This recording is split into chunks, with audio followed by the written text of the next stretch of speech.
Good day, good day, good day, everybody. Welcome to Living Life in Joy with Rev Melissa. I am Rev Melissa, and I am so excited today for our guests. But before we get there, let me tell you a little bit about the purpose of Living Life in Joy. It's a vehicle to express joy, and not just mine, but other people's joy too. So I have on folks who are connected to their yes.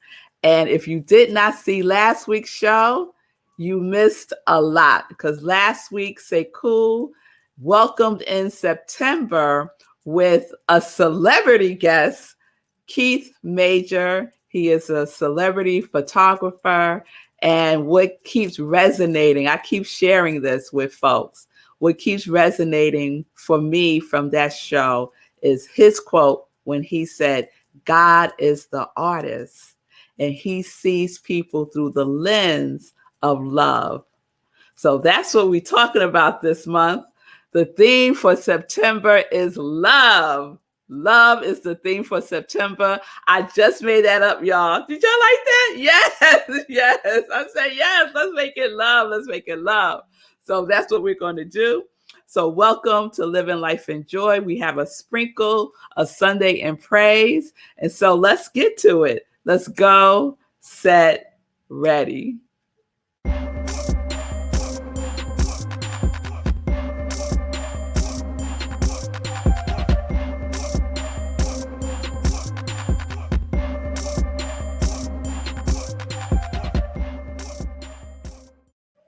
All right. So let's get right into it because I am excited to introduce you to my guest today, Lindsay Leimbach. And she has to tell me if I'm saying her last name correctly when she comes on. But let me tell you a little bit about Lindsay. Lindsay was the former head director of special education school working with severely emotionally challenged individuals and their families. She taught classes and seminars for schools, groups, businesses, and parents on mindful living and mindful parenting, active awareness, and becoming your personal best. She is a mindful living coach working with adults, teen, and children. Lindsay is currently on the executive board for the Southeast Ventura County YMCA. And there on the screen are some images from her website. Yes, her beautiful website, centeredmoment.com. Centeredmoment.com. So without further ado, let me bring on Lindsay.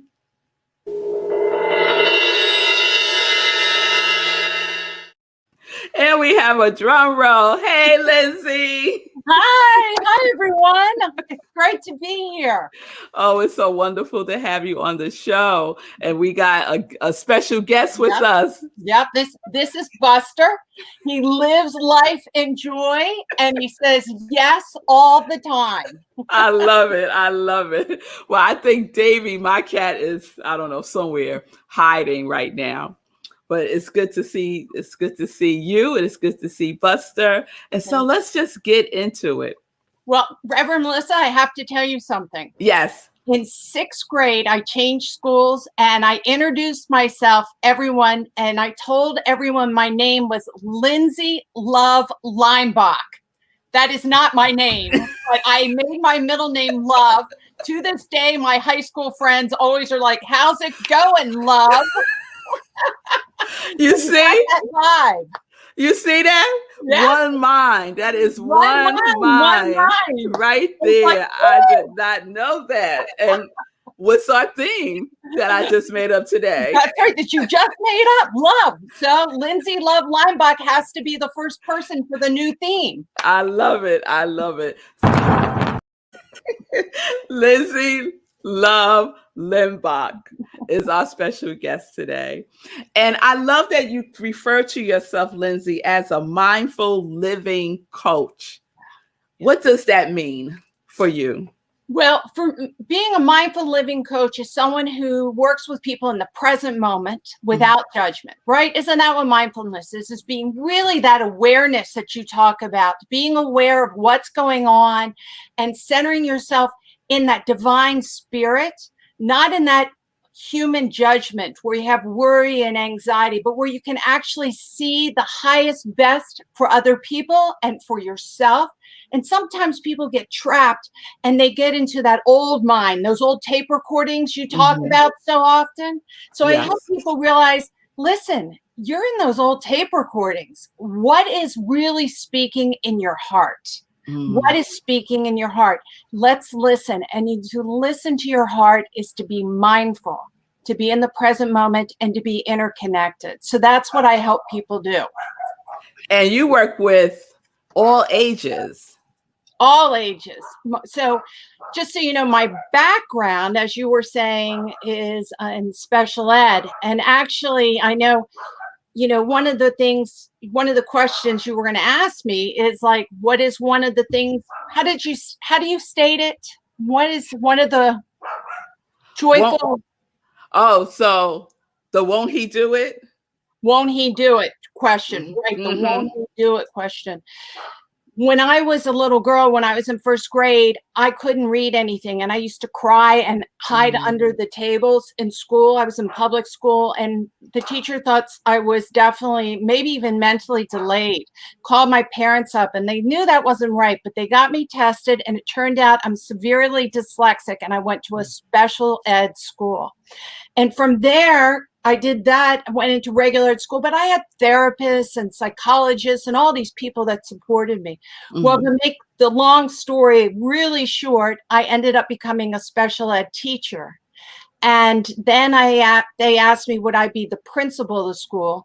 And these are kids that were from gangs, kids that had incest issues, drug issues, foster care, group homes, bipolar, manic depressant. So it was these emotionally disturbed kids. And I kept getting asked. And then they said the board wanted the headmaster to retire. And they came in to me and said, won't you do it? Won't you leave the school? And I was the principal. I was like, I'm leaving school. And they're like, no, will you be the headmaster? Here is this little girl who went to special ed school. And what did I say, Reverend Melissa? I said, yes. Because it was my divine order. I always thought maybe I'd be a minister, and I actually took science of mind classes 100, 200, 300, and 400. And I went to see someone and I said, I'm ready for my church. And this person said, you're never going to get a church. I was like, what are you talking about? But she said, there's going to be a blue door. And when at my school, what was there? A blue door. Wow. My school was my yes. And why could I do that? It's because I didn't see broken children. I saw the divine spirit. I saw what they didn't remember, but I remembered for them. And so I was able to bring out their best and bring it out into the school. So that is my moment of saying yes to the universe. And I was there for 23 years. Oh my goodness. That is amazing. And it's so, I'm not surprised to hear that connection. I'm not surprised to hear that connection because I hear it so often of something that we overcame in our childhood, right? That's part of our purpose. Oh, absolutely. I actually believe that your childhood gives you those foundation, those strengths when you overcome, and helps you develop the tools so then you give back to the universe. So our struggles aren't struggles. Our struggles are the foundation of learning so we can help the rest of the world wake up. It's the gift we get to give. Yes. And so my struggles actually ended up being my gifts, because if I can do it, I'd look at these kids. I say, I went to special ed school and now I'm the headmaster. You too. And their eyes, what? I couldn't read until I was in third grade. You couldn't read your third grade and you're running the school? Yup. Their eyes. Maybe I can too. Yes, maybe you can too. Yeah. The possibility The right in front of possibility. them in the flesh. Oh, Right. that's beautiful. That's Yeah. beautiful. And I can imagine what it's like for you working with parents who might have children who are either in a special need category or have some emotional issues that they're working through, to Yeah. reframe that, to help parents reframe that and see it from a different perspective. Especially with the pandemic, because so many kids are struggling with anxiety, worry, social and emotional issues. It's not, kids are not meant to be locked down at Mm-hmm. home. That is not where they're meant to be. They're meant to be learning with their peer groups and how trying new experiences, but they Mm-hmm. had to for the better health of themselves. So we have a lot of parents who don't know what to do. Also, a lot of times the kids have the same problems that the parents have, and that's really hard. So if they're ADHD or they're dyslexic or they have anxiety, their children have it too, and they haven't worked it out. And so I'm able to help them both get into that centered place. And this is why I work with all different ages. And now I've been a mindful living coach, a teacher. As you can see on my website at centermoment.com, if you put in Lindsay Leimbach, NASA, JPL, you'll see one of the classes I taught over at NASA. So I did a lot of work in businesses as well. But as you know, all that went away. So now I really am focusing on online courses and working with people through Zoom all across the world. So it's pretty exciting that I can reach more people. That's beautiful. And you have a class coming up. I do. Very soon, next week, starting on September 15th. Tell us about the class, Lindsay, because it has the word joy in it. So I already love it. Mindful living with joy. Now, I wonder where I got that.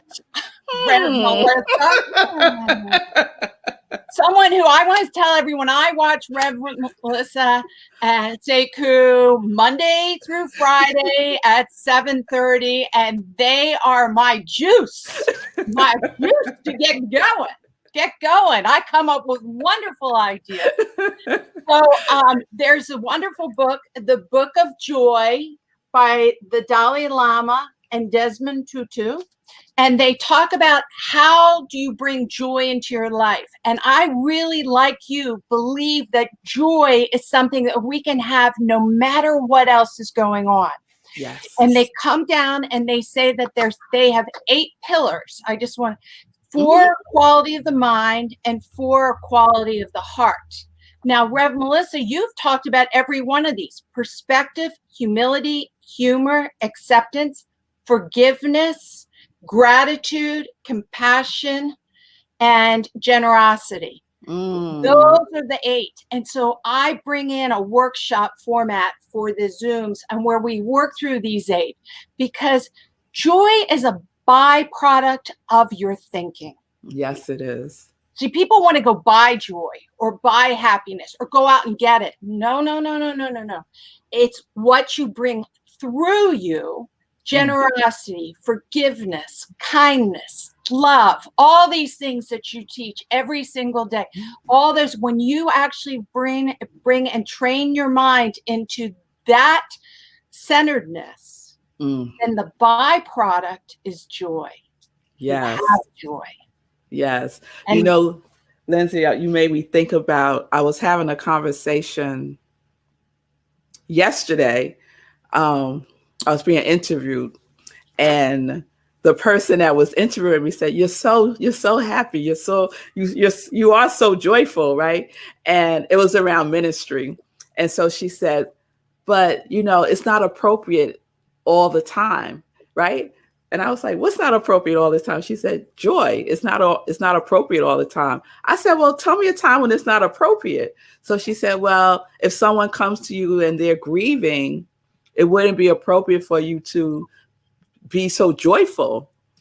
And so my response to her was, joy is a container for everything. Yes. Even for grief. Yes. Even for grief, right? And so doesn't that come through when you're working with anybody? Whatever is happening for them, joy is a container to hold it so that healing can occur. Exactly. Do you find that?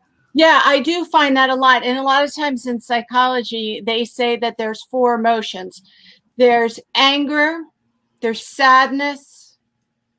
I'm forgetting the other sad one. It's in it. And then there's joy and happiness. So there's 3 negative ones, but there's this one positive one.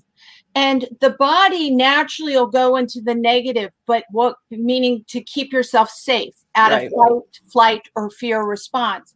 But what we learn how to do is train our brain as we get older to use our prefrontal cortex and our compassion. And you learn with joy, you can then be compassionate. And that's it. And you're right. So it's like when I'm with someone who is grieving, I want to be there to listen, but I want to be there to listen, to be able to hold their grief without falling apart with their grief. Yes. And that's what you're talking about. I can hold the emotion without becoming the emotion, and we can work through it. And then you end up being able to make the lemonade out of the lemon.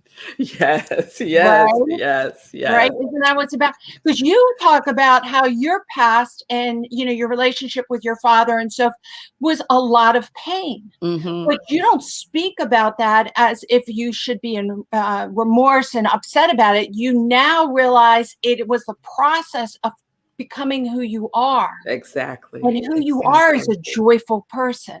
Exactly. So we can learn how to take our pain, and then we can hold it, and we can let go of our suffering, and then we can center ourselves with the love and the joy that you're talking about. Everybody can do it. Not just one of you, everybody.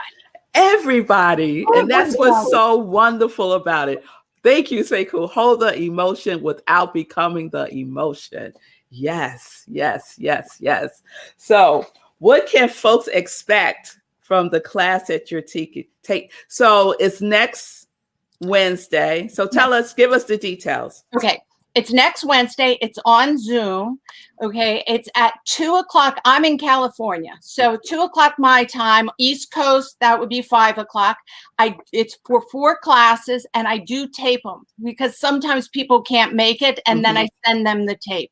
We're going to actually be going through all 8 pillars of how to cultivate this joy and really understand it, not only from our own perspective in cultivating joy, but also from the Dalai Lama and from Desmond Tutu, because both of them hold a lot of pain. From South Africa and then from Tibet, there's a lot of pain. They had pains of their environment, pains of their nations, and then they also have had their own pain.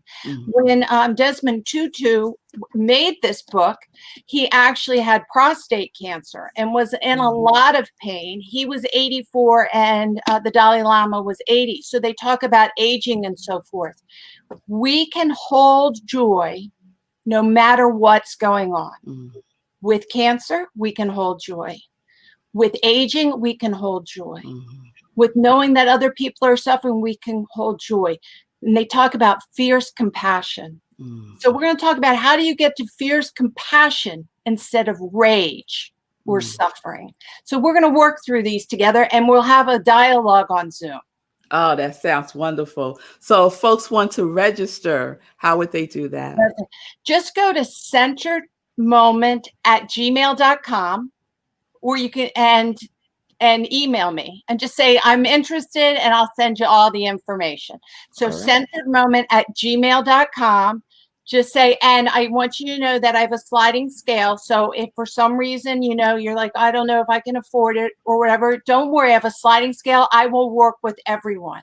Everyone has the opportunity to have joy open up in their heart, especially considering they're with Reverend Melissa. We always have joy, right? Yes, always. All right, y'all. centeredmoment@gmail.com. Sliding scale, that means that's a yes. That's a yes.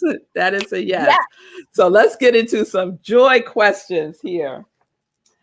All right. What does joy look or feel like for you? Kindness. If I had to pick one word, it's kindness. I have learned that if I can check in with myself. Am I being kind to myself, and am I being kind to others? If both of those are right, then joy will radiate from me. So really kindness, but kindness to myself. Because I beat myself up a lot with my learning disabilities. I thought I was dumb and slow. And, I believed all that for a real long time. And I had to get past those tapes. And they pop up once in a while, that tape. You can't do it. And that's the tape of the little girl, Lindsay.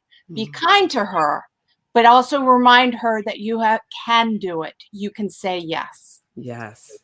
Beautiful, beautiful kindness. And I know that's your quality. That's your quality. Yeah. For those of you who don't know, on Morning Sip, everyone has a quality that they are embodying for 2021. And Lindsay's is kindness. And she is that. Question 2.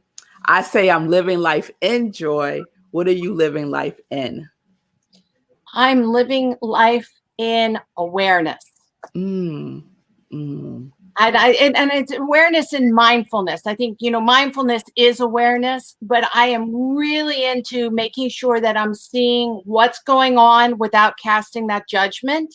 So then I'm able to connect with my higher spirit so I can listen. I have to learn how to, let go of that judgment mind and get that tape recorder off so I can hear what I'm meant to really know and to express. So you have to be aware of the present moment. So I'm living in mindfulness and awareness. Beautiful. And then of course love, because it's September, always. Always. All right. 3rd question. What is your joy song? All right, get ready for this. Where's my drum roll? We want a drum roll. Drum roll. A drum roll for this.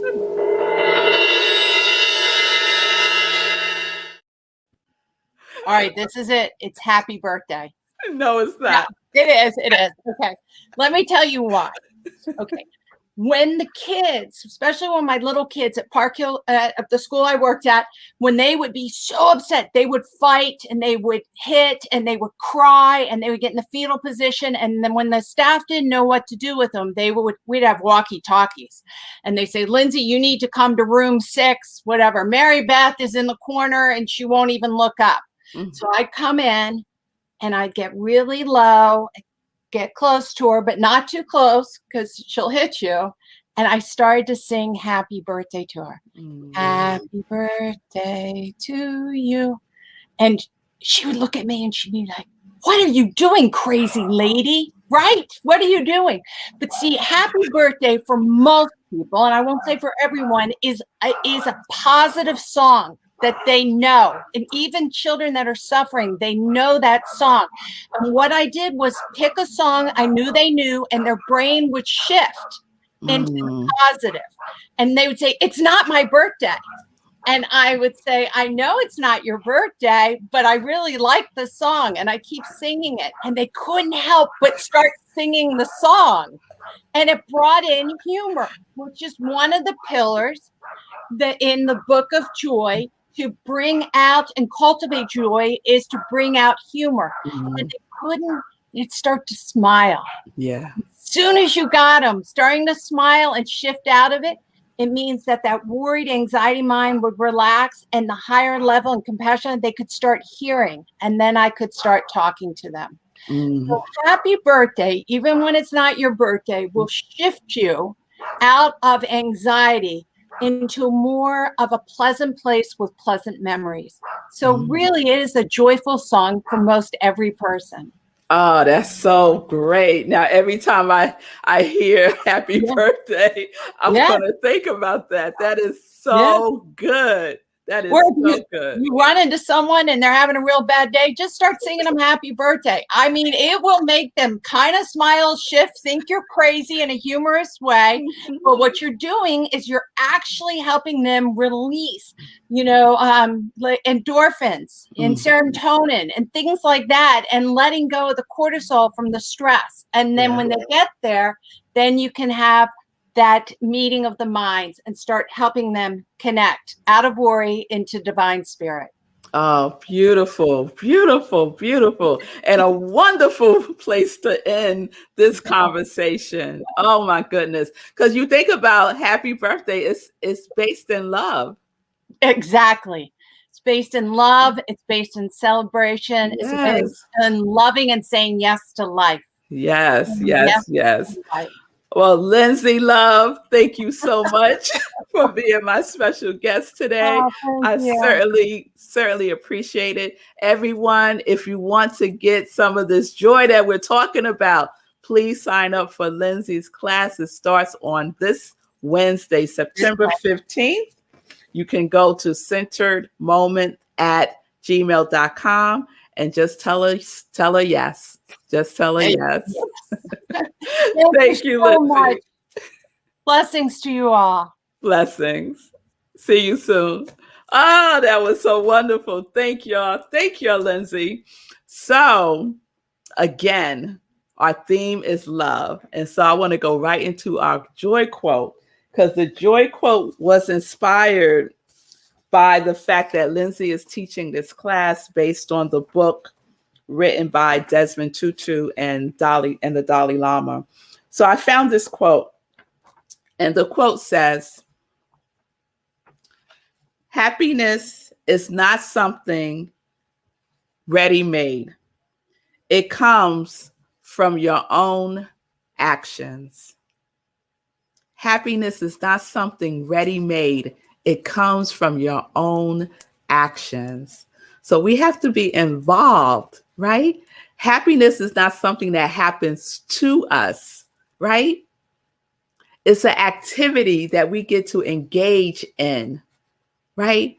It's something that happens through us, right? So we put ourselves in the position of giving it and receiving it by being an activity of it, being an activity of happiness, being an activity of love, and being an activity of joy.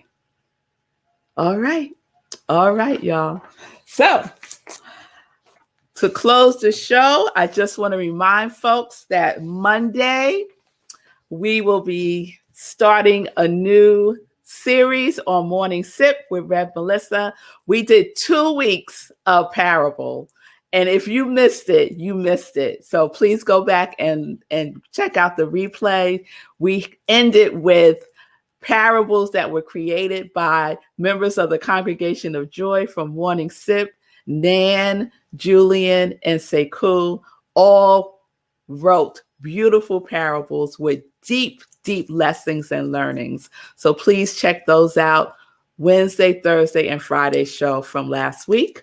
And we'll have a new series on Monday. Please join me, 10:30 a.m. Eastern Time, right where you're watching me now. Peace and blessings, peace and justice. We're living life in joy, connected to our yes.